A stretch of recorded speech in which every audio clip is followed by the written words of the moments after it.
Hello there, this is Josh Corrick with Blue Edge Energy for October 3rd, giving you a market update for the week.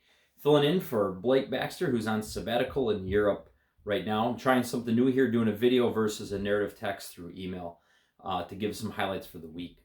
Right now, the gas settled today at $2 and about 34 cents. Just for information, it's about 15% lower than where it was a year ago. The October settle, if you remember last week, came off, so this is the month we're in of October, settled at $2.42.8.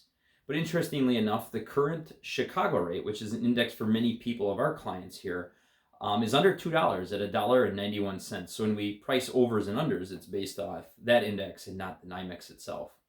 Just a quick snapshot of the market forecast when we look at the very near term here going into winter. We're still bearish to neutral, just patiently waiting on things at this point.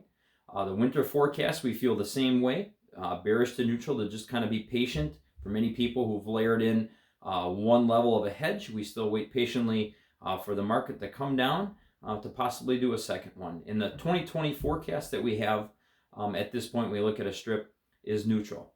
So we've got some conflicting messages for 2020, but that we're kind of relaxed and staying still on that. When we look at the next month falling off, which is November, we've had 12 straight days of decline in pricing, such that we've come down about 9.5 cents from last week in total. But today we did have a rally of about 9 cents, and a lot of that has to do with the weather forecast for the country. We were looking at the entire country being above normal for temperature, and now we're seeing that it'll be above normal in the southern parts, but the Pacific Northwest and us here in the Midwest, we're projected to be colder than normal, which could only be a degree or two, but it's enough to give the market something to have a little bit of a technical rally today, despite all the declines that we've been seeing. When it comes to the injection report for this week, we saw an injection on the high side of expectations at 112 BCF into the ground itself. To put that in interesting perspective, if you look at the average for this week, over the last 5 years, that's 33% higher than the 5-year average for this week. So that puts the storage report at 465 BCF beyond where it was last year. And so we're on track to beat the 5-year average at this point on injections.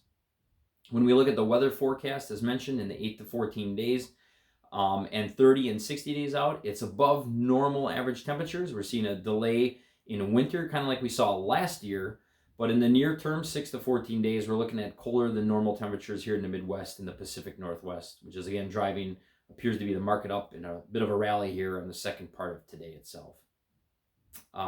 Just an interesting note, last week, I don't think it was mentioned, but Kinder Morgan finished a 2 BCF a day, which is a large pipe system out of the Permian Basin in West Texas, and that came to market ahead of schedule last week, which is going to provide a whole lot more gas into the system going forward and into this winter as well.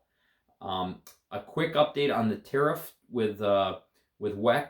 The ruling came out today, and most of the items that we fought so diligently for, Blake and Bob and others in this company for several months, were rejected.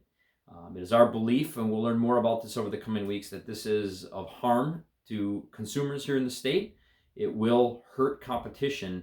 And so we're going to see how that all shuffles out, and I'll give you more information as that unfolds over the next week going forward. So if you have any questions, please give me a call, send an email. I'd be happy to answer them for you. I hope you have a great week, and we'll talk to you next week for the next market update. Take care.